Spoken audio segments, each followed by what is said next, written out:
किसकी होगी जीत, किसकी होगी हार, ये तो पता चलेगा 7 तारीख के बाद। लेकिन उससे पहले आखिरकार मुद्दा क्या है, ये जानने के लिए आधार लाइव की टीम के साथ मैं जा रहा हूँ ग्वालियर चंबल संभाग के हर उस छोर तक जहां से हम लेकर के आएंगे कि आखिरकार 2024 के चुनाव में आपका मुद्दा क्या है। तो चलिए मेरे साथ।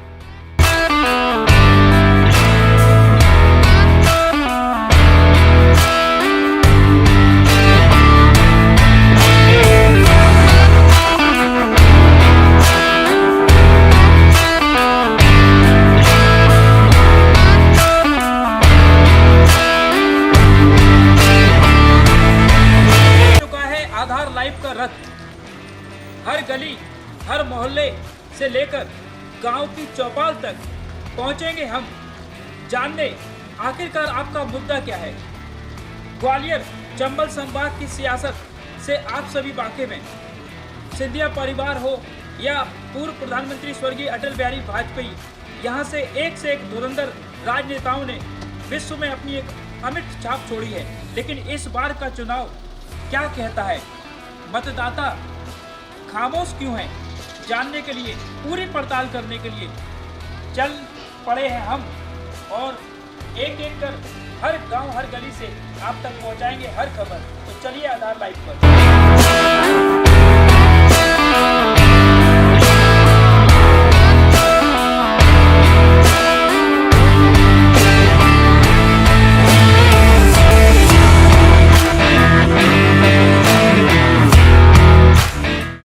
नमस्कार, आधार लाइव पर आपका स्वागत है। मैं हूं संजय भारद्वाज और इस समय मैं ग्वालियर के काशीपुरा क्षेत्र में हूं, जहां पर मैं आपको बता दूं कि कुछ लोग हमारे साथ में हैं और हम बात करने आए हैं इनसे कि 7 तारीख को लोकसभा के जो चुनाव होने जा रहे हैं उसको लेकर के जो मतदान होने जा रहा है, यहाँ के लोगों का मुद्दा क्या है, हम चर्चा करेंगे और हम बात करेंगे, उनसे पूछेंगे।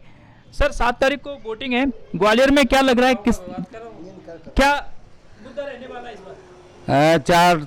400 पार का चल रहा है ये मुद्दा अभी, और मगर प्रत्याशी का ज़्यादा विरोध है। प्रत्याशी का विरोध है, पार्टी का कोई विरोध नहीं है। 400 पार की बात चल रही है। कुछ समस्याएं हैं इस क्षेत्र की जो आप बताना चाहें? समस्या रोड है, सिविल लाइन है, कोई काम नहीं हुआ आज तक। 10 साल में 1 रुपये का काम नहीं हुआ इस क्षेत्र में, कोई काम नहीं हुआ। अच्छा, बिजली वगैरह, पानी वगैरह की कोई समस्या? पानी बिजली तो है, रोड वगैरह, सिविल लाइन वगैरह कुछ नहीं है। जातिगत फैक्टर कुछ काम करेगा इस पर? जातिवाद भी चल रहा है कुछ, जातिवाद अपनी अपनी जाति के लिए भी लोग कर रहे हैं। तो प्रत्याशी को महत्व देंगे या जाति को महत्व देंगे? प्रत्याशी को देंगे। हाँ। आप क्या नाम है आपका, कहाँ रहते हैं? मैं यहीं काशीपुरा में ही रहता हूँ। क्या नाम है आपका? लक्ष्मीनारायण शुक्ला नाम है। कुशवा जी, आप बताएंगे क्या मुद्दा रहने वाला है इस बार 7 तारीख को? वैसे तो हम चाहते हैं कि मोदी जी आए, लेकिन यहाँ अभी जो चुनाव होगा वो अपने हिसाब से दिया जाएगा। हाँ। इस बार जो प्रत्याशी उतारे हैं दोनों ही पार्टियों ने, कांग्रेस और बीजेपी, दोनों ही विधानसभा में चुनाव हार गए थे, लेकिन दोनों ही पार्टियों ने उन पर विश्वास जताया है। क्या लग रहा है, पार्टियों के पास प्रत्याशियों की कमी है या उन प्रत्याशियों में उनको क्षमताएं दिखती हैं कि वो लोकसभा का चुनाव जीत जाएंगे, इसलिए उनको उतारा है? हमने तो सिर्फ मोदी से मतलब है, कौन जीतेगा कौन हारेगा इससे कोई मतलब नहीं। हमारी 400 पार जाना चाहिए, हम इतना जानते हैं। 400 पार जाएंगे। अच्छा, हाँ। हमारे साथ में कुछ लोग और हैं, उनसे भी हम बात करेंगे। भैया क्या नाम है? मैं ना बोल पा रहा, मैं बोल नहीं पाता हूँ। बस नाम बता दीजिए। मेरा नाम लोकेश ही राणा है। राणा जी, वोट है आपका? वोट है मेरा। वोट डालने जाते हैं? वोट डालने जाते हैं। तो इस बार जब वोट डालने जाएंगे तो क्या सोच के वोट डालेंगे? वही मोदी जी की काम को देखते हुए। प्रत्याशी को नहीं देखेंगे? नहीं, प्रत्याशी को देख रहे हैं और मोदी जी को देख रहे हैं। मोदी जी को देख रहे हैं। तो देखिए, ज्यादातर जो लोग हैं वो मोदी जी को देख करके वोट डाल रहे हैं। हमारे साथ में एक अंकल और हैं, उनसे हम बात करें। अंकल जी, क्या नाम है आपका? सुरेंद्र सिंह यादव। यादव जी, क्या 7 तारीख को जब वोट डालने जाएंगे तो क्या दिमाग में रहेगा, क्या मुद्दा रहने वाला है? कोई मुद्दा है, यहाँ को काम ही नहीं कर रहा कोई नेता, क्या मतलब है डालने से? नहीं तो डाल के विरोध तो दिखा सकते हो। हर विरोध दिखाएंगे ना। हाँ। काम नहीं हुआ आपको लग रहा है, क्या काम नहीं? आज मौलाना रोड को हाई टेंशन, कोई काम ही नहीं है। अच्छा, हाँ। तो देखिए कुछ लोग ऐसे हैं जो कि है ना ये कह रहे हैं कि काम नहीं हुआ, पर बहुत सारे लोग हैं जो कह रहे हैं कि मोदी के नाम पर हम वोट देंगे। और सुरेश कटारे अब कटारे जी, आप 7 तारीख को वोट डालने जाएंगे, जाएंगे। तो जब वोट डालेंगे तो मुद्दा क्या रहेगा? मुद्दा काय को ये विकास और काय का मुद्दा है। विकास हो रहा है, ऐसा लग रहा है सरकार विकास। आज तो हमारे यहाँ मोहल्ले में कुछ नहीं हुआ। अच्छा, ये लोकसभा का चुनाव जो होता है वो राष्ट्रीय मुद्दों पर लड़ा जाता है ना? तो इस बार राष्ट्रीय मुद्दे जैसे कि राम मंदिर मतलब बीजेपी ने बनवाया, बनेगा साहब, वो तो बन कोई मुद्दा नहीं है। अब काय का मुद्दा राम मंदिर का 4 महीना पहले ही बनेगा। अच्छा, हाँ, अब मुद्दा वो काय का, वो तो भगवान में जिसने बनाया उसे वोट देंगे कि नहीं देंगे? तो आप 500 साल से तमाम कार सेवक मर गए, तो आप इनको कौन क्या देगा? हाँ, आप जो कितनी बलि लगी है, कितने लोगों ने कुर्बानी दी है। अच्छा, यहाँ के जो प्रत्याशी हैं वो एक मुद्दा उछाल रहे हैं शिक्षित और अशिक्षित का, ये कितना काम करेगा? वो तो 10 साल से उछाल रहे हैं, हमारे प्रत्याशी तो ऐसे ही हैं। हाँ, कैंडिडेट हमारे विधायक तो ऐसे हैं, खूब उछाल रहे हैं। शिक्षित मतलब बहुत बेरोजगारी खत्म भई है यहाँ, कुछ नहीं वही खत्म यार, बेरोजगारी तमाम शिक्षित फिर रहे मारे मारे। कौन बूझ रहा है शिक्षितों को? घर पे ही बैठे हैं तमाम लड़के। आज प्रियंका गांधी जी ने मुरैना में सभा की है, पहले मोदी जी करके गए हैं, किसकी बात ज्यादा मानी जाएगी? हम कहाँ माने, अब हम तो अपन यहाँ की कह रहे हैं। जी शर्मा जी क्या कहते? मुरैना की सभा से कोई फर्क नहीं पड़ रहा, मोदी जी की लहर चल रही है, मोदी जी को 400 पार कराना है, प्रत्याशी कोई कुछ नहीं देख रहा। प्रत्याशी कोई कुछ नहीं देख रहा है, मोदी जी को 400 पार कराना है, ऐसा कहना है। जी सर, क्या नाम है आपका? यशपाल सिंह कुशवाहा। यशपाल जी, आप क्या कहना चाहते हैं? 7 तारीख को वोटिंग जब डालने जाएंगे तो क्या मुद्दा आपके लेने वाला है, या मोदी जी सबके लिए है तो आपके लिए भी मोदी जी? सबसे पहले मुद्दा तो विकास का है। इससे पहले कांग्रेस सरकार थी, जब विकास देख लीजिए, वो भाजपा सरकार रही है, मोदी जी आए हैं, जब से विकास देखिए, जो जो रोड सामने देख रही है, एक गाड़ी नहीं निकल पाती थी, अब जहाँ पर 4 गाड़ियाँ निकल जाती हैं। ये कभी रोड भविष्य में सोचा नहीं था, जो मोदी जी के द्वारा जो विकास हुआ है।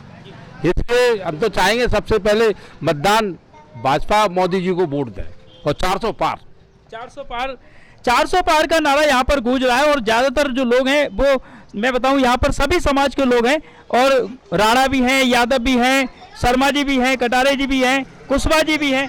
सभी लोगों का ये कहना है कि 400 पार का नारा कहीं ना कहीं निकल रहा है, लेकिन कहीं ना कहीं प्रत्याशी को लेकर के जरूर थोड़ा सा यहाँ पर मतलब लोगों के अंदर एक मैं कहूँ तो निराशा है।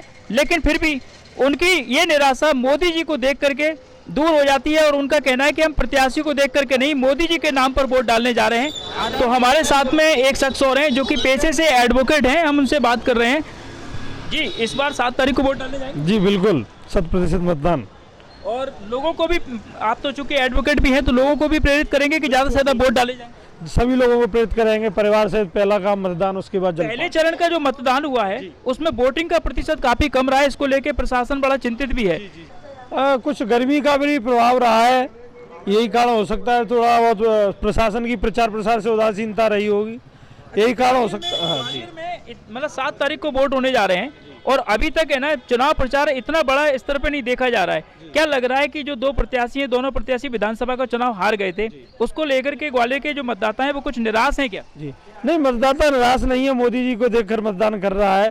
मोदी जी की कार्यों को उत्साहपूर्वक है, उत्साह है मोदी जी देखेंगे, प्रत्याशी नहीं देखेंगे? नहीं, मोदी जी को देख के ही, प्रत्याशी नहीं देख रहे? प्रत्याशी को नहीं देंगे। प्रत्याशी को देखने से तो फिर बहुत कुछ पर होती है। हाँ, तो लोकसभा का जो चुनाव है वो हालांकि राष्ट्रीय मुद्दों पर लड़ा जाता है, लेकिन फिर भी अगर मैं पूछना चाहूँ कि आपके लिए 7 तारीख को मुद्दा क्या रहने वाला है? राम मंदिर है, 370 है, और मोदी जी है, यही सबसे बड़ा मुद्दा है अभी तो। ग्वालियर में विकास हो रहा है, सरकार काम कर रही है? हाँ ठीक है, विकास चल रहा है उस हिसाब से। सिंधिया जी ने रिकॉर्ड 16 महीने के अंदर एयरपोर्ट बना दिया। अभी कल इंटरव्यू में बता रहे थे 16 महीने के अंदर पूरे देश में पहली बार एक एयरपोर्ट तैयार हुआ है। रेलवे स्टेशन भी बन रहा है, बस स्टैंड भी बन रहा है, और एलिवेटेड रोड भी बन रहा है। क्या लग रहा है कि ये सारी चीज़ें बनने के बाद ग्वालियर की तस्वीर कुछ बदलेगी? बिल्कुल बदलेगी, ग्वालियर एक नए विकास की ओर बढ़ेगा। कई प्रोजेक्ट सुचारू संचालित होने के बाद ग्वालियर का विकास भी एक अच्छी ऊंचाई पे पहुंच जाएगा। अभी एक जो प्रत्याशी हैं उनके बीच में एक बार युद्ध चल रहा है कि शिक्षित और अशिक्षित का। एक प्रत्याशी कह रहा है कि शिक्षित को चुनिए, और एक दूसरा प्रत्याशी है वो उसकी काट भी कर रहा है। आपको लग रहा है कि शिक्षा भी एक बार मुद्दा रहने वाली है? ये ऐसा नहीं है, दोनों योग्य हैं। वो पहले मंत्री रह चुके हैं, वो भी विधायक रह चुके हैं। दोनों योग्य, जनता जो दोनों में जिसको चुने, जिसका जिसके प्रति भाव। आपके क्षेत्र की कोई समस्या बताना चाहेंगे? नहीं, ऐसी कोई विशेष समस्या नहीं है, नॉर्मली समस्या। हमारे यहाँ समस्या हम बताएंगे। हमारे काशीपुरा सिंहपुर रोड मुरार पे पेट्रोल पंप वाली गली में सीवर लाइन की समस्या है, हाई टेंशन लाइट की समस्या है। हाई टेंशन लाइट से खतरा है हम लोगों को। रोड नहीं बना कम से कम 20 साल से। अच्छा, और हमारे यहाँ ग्वालियर संभाग के अंदर जो भी विकास किया है केवल सिंधिया जी ने किया है, वरना किसी ने कोई विकास नहीं किया। सिंधिया जी ने विकास किया है और किसी ने विकास नहीं किया है, ऐसा कहना है दुबे जी का। और साथ साथ मैं आपको बता दूं कि यहाँ की जो समस्याएं वो भी वो गिना रहे हैं, लेकिन यहाँ पर जो विधायक अभी हैं कि कांग्रेस से विधायक हैं, क्या उनसे आप लोगों ने समस्याएं रखी हैं? और इससे पहले जो विधायक थे वो प्रत्याशी बीजेपी से हैं इस बार, उनसे कभी समस्या? कभी भी शकल दिखाने नहीं आए 10 साल में पूर्व विधायक, और ये प्रेजेंट वाले तो आएंगे ही नहीं। अब एक भी विधायक काम करने नहीं आएगा यहाँ। तो फिर वोट किसे देंगे? वोट तो वो मजबूरी में देना पड़ रहे हैं, मोदी जी चाहिए इसलिए। देखिए, मैं आपको बता दूं कि मतदाताओं को इस बार निराशा तो है दोनों ही प्रत्याशियों से, लेकिन साफ साफ उनका ये भी कहना है कि मोदी जी को देख करके वोट डालने जाएंगे। हालांकि प्रत्याशी को लेकर के थोड़ी सी परेशानी यहाँ पर भी देखने को मिल रही है, जो कि अन्य जगहों पर भी हमको देखने को मिली है। हर जगह बस एक ही नाम गूंज रहा है, एक ही नारा गूंज रहा है, 400 पार का और मोदी जी का। यहाँ प्रत्याशी नहीं देखा जा रहा, सिर्फ मोदी जी का चेहरा देखा जा रहा है। अपने आपका नाम क्या है? महाशंकर दुबे, कहाँ रहते हैं दुबे जी? घास मंडी में। घास मंडी में। इस बार 7 तारीख को वोट डालने जाएंगे? जाएंगे। मुद्दा क्या रहने वाला है? हम तो प्रवीण पाठक को देंगे। प्रवीण पाठक को देंगे। तो मतलब आपके लिए मोदी जी का काम कोई मायने रखता है कि नहीं? मोदी रखते हैं और मतलब उनके लिए अलग है, हम तो अपने मतलब। अच्छा, क्या लग रहा है ग्वालियर चंबल संभाग में क्या चुनाव जो है वो जातिगत आधार पर कहीं ना कहीं अब जो जा रहा है क्या चुनाव? हाँ, जाति पे जा रहा है। तो जाति। आपको लगता है कि एक शहर के लिए, एक लोकसभा क्षेत्र के लिए जातिगत आधार पर चुनाव में वोट डालना सही है या गलत है? सही है। सही है। चाहे प्रत्याशी सही नहीं हो पर जाति का हो तो वोट डालें। हम तो जाति का देंगे। अच्छा, हाँ। चाहे वो प्रत्याशी जाति के लिए काम करे नहीं करे, पर वोट जाति के प्रत्याशी को बिल्कुल करेगा काम। करेगा। ठीक है, हमारे साथ में एक शख्स और है, उनसे हम बात करेंगे। भैया, क्या लगता है वोट जातिगत आधार पर देना चाहिए, विकास के आधार पर देना चाहिए? देखिए, वैसे मैं और मेरा परिवार सारे बीजेपी को वोट करते आए हैं, बीजेपी को सपोर्ट करते आए हैं, लेकिन इस चुनाव में थोड़ा कैंडिडेट जो बीजेपी से है उससे हमारी कुछ नाराज़गियाँ हैं। मैं यहाँ ग्वालियर से नहीं हूँ, मैं डबरा से हूँ, लेकिन डबरा में भी मैं प्रवीण पाठक जी को वोट दूंगा और मैं अपने परिवार को भी वोट दिलवाऊंगा, अपने गांव से भी प्रवीण पाठक जी को वोट दिलवाऊंगा। मेरी नाराज़गी जो है बीजेपी का जो कैंडिडेट है उससे है। मैं बीजेपी का सपोर्टर हूँ। इस चुनाव के बाद आगे बीजेपी को ही सपोर्ट करूँगा, बीजेपी को सपोर्ट करता हूँ, लेकिन इस चुनाव में मैं कांग्रेस पार्टी को वोट करने जा रहा हूं और अपने साथियों से भी कांग्रेस पार्टी को वोट करवाने जा रहा हूं, जो कि प्रवीण पाठक जी हैं। देखिए, बहुत ज़्यादा यहाँ पर जो लोगों का गुस्सा है वो स्थानीय जो प्रत्याशी है उनको लेकर के। हालांकि विधानसभा में इन्हीं प्रत्याशियों को लोगों ने नकार दिया था, लेकिन इस बार जो है नाराजगी अभी तक बरकरार है। क्या नाम है आपका? दिनेश शर्मा। शर्मा जी, क्या 7 तारीख को वोट डाले जाएंगे तो मुद्दा क्या रहेगा? मुद्दा पाठक का रहेगा। पाठक करेगा, मतलब पाठक भी मुद्दा है? हाँ, पाठक ही रहेगा, पाठक का ही वोट देना है। जातिगत मुद्दा है? जाति का। अच्छा, तो देखिए कहीं ना कहीं ग्वालियर का चुनाव जो है वो जातिगत आधार की तरफ जा रहा है। इसको लेकर के जरूर चिंता का विषय है, क्योंकि जाति के आधार पर वोट डालना लोकतंत्र के लिए तो शायद सही नहीं है, लेकिन फिर भी यहाँ के जो लोग हैं इस बार उनका कहना है कि जो स्थानीय जो प्रत्याशी है उनको लेकर के नाराजगी है। उसी को चक्कर में यहाँ पर जो लोग हैं वो नाराजगी अपनी जाहिर कर रहे हैं। क्या नाम है? बालेंद्र राणा। राणा जी, 7 तारीख को जब वोट डालेंगे तो मुद्दा क्या रहेगा? मुद्दा क्या रहेगा? केवल मुद्दा मोदी जी का रहेगा, लेकिन क्या है कि जो बीजेपी को टिकट दिया गया है ये टिकट गलत दिया गया है। बीजेपी ने जिसको टिकट दिया वो गलत। बीजेपी का कोई किसी को भी टिकट दे दे। तुम्हें मालूम है पिछली विधानसभा में इनका विरोध हुआ था, इतना भारत सिंह कुशवाहा जी का विरोध हुआ था, इतना विरोध हुआ था कि चुनाव आ रहे थे, फिर भी इनको टिकट दे दिया गया। क्या लगता है बीजेपी पर नेता नहीं थे क्या? बहुत थे नेता, तो फिर क्यों नहीं दिया किसी को भी? सेजवलकर जी पहले सांसद जी थे, उनको दोबारा आ सकते। सेजवलकर जी को क्यों दोबारा से रिपीट नहीं किया? हाँ, उनको अगर रिपीट कर देते ना तो चुनाव आराम से जीत जाते। कहीं ना कहीं कोई वो नहीं था, इतना वो नहीं होता चुनाव में।